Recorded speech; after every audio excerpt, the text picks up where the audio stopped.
নমস্কার, তিথির রান্নাঘরে আপনাদের সবাইকে স্বাগত। আজকে আমি বানাবো গলদা চিংড়ির ঝোল। তো চলুন দেখে নেওয়া যাক আজকের রেসিপি।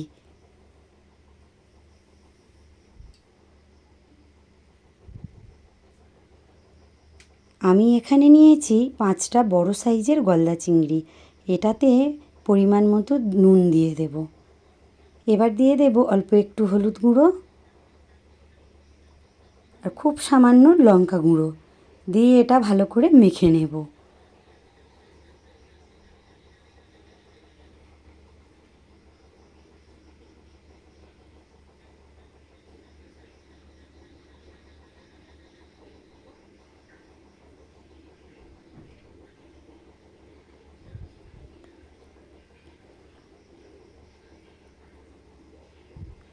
এবার একটা কড়াইতে দিয়ে দিলাম সর্ষের তেল।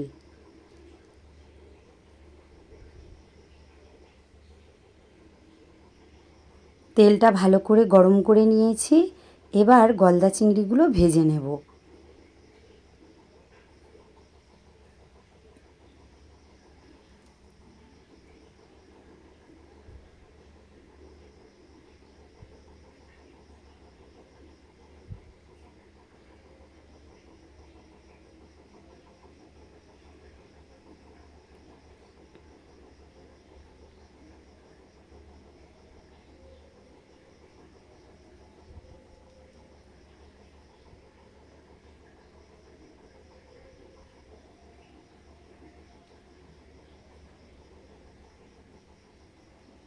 এইভাবে গলদা চিংড়ি বানালে বাড়ির সবাইয়ের খুব পছন্দ হয়, তাই আমি মাঝে মধ্যে এইভাবে বানিয়ে নিই। আর আপনারাও বাড়িতে একবার এইভাবে বানিয়ে দেখবেন, খেতে খুব ভালো হয়।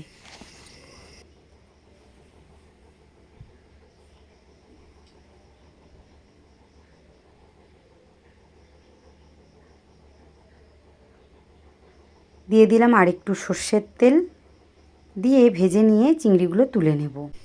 এখানে নিয়ে নিয়েছি একটা বড় সাইজের পেঁয়াজ কুচিয়ে, আলু নিয়েছি, কয়েকটা রসুন, 2 চামচ মতো কুচানো আদা, আর একটা টমেটো আর 5-6টা কাঁচা লঙ্কা। রসুনগুলোকে আমি হামানদিস্তাতে থেঁতো করে নেব।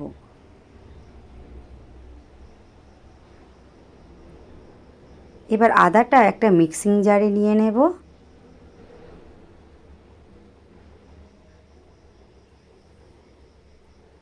এর মধ্যে দিয়ে দেব 1/4 চামচ জিরে, আর দিয়ে দেব 1 চিমটে ধনে, আর দিয়ে দেব সাদা আর কালো সর্ষে মিলিয়ে 4 চামচ।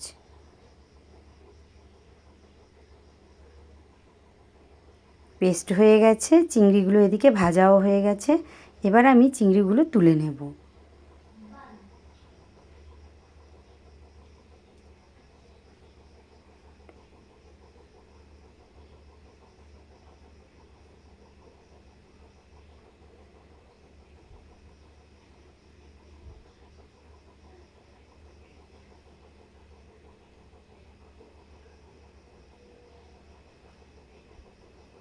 এবার ওই তেলের মধ্যে দিয়ে দেব কেটে রাখা আলু।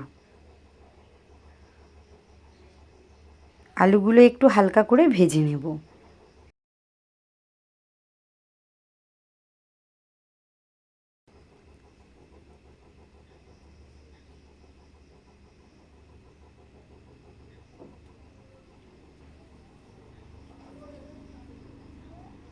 এবার দিয়ে দেব কুচানো পেঁয়াজ।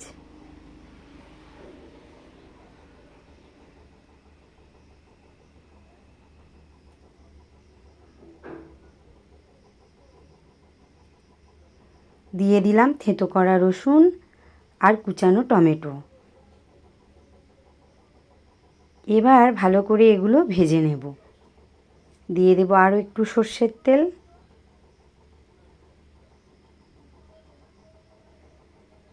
এবার দিয়ে দেব জিরে, ধনে, আদা, সর্ষে বাটা। চারটা ধুয়ে একটু জল দিয়ে দেব।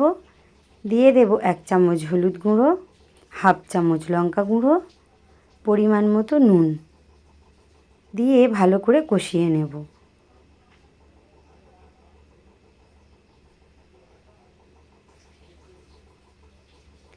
এবার দিয়ে দেব 5টা কাঁচা লঙ্কা, কাঁচা লঙ্কাগুলো একটু চিড়ে নিয়েছি, তাহলে এর ফ্লেভারটা ঝোলের মধ্যে ভালোভাবে মিশে যাবে।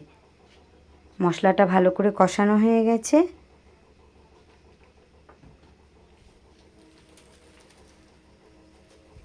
এবার দিয়ে দেব পরিমাণ মতো জল।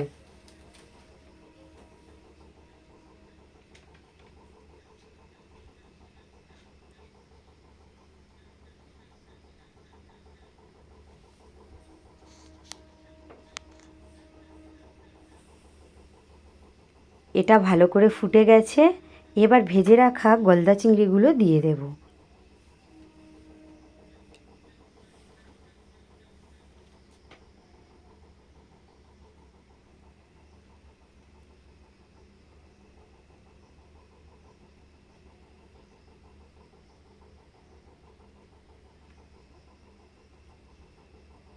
এবার এগুলো আমি ঢাকা দিয়ে ফুটতে দেব, যতক্ষণ না আলু আর চিংড়ি ভালো করে সিদ্ধ হয়। ব্যাস, আমার একদম রেডি হয়ে গেছে। এবার দিয়ে দেবো উপর থেকে গরম মশলা গুঁড়ো।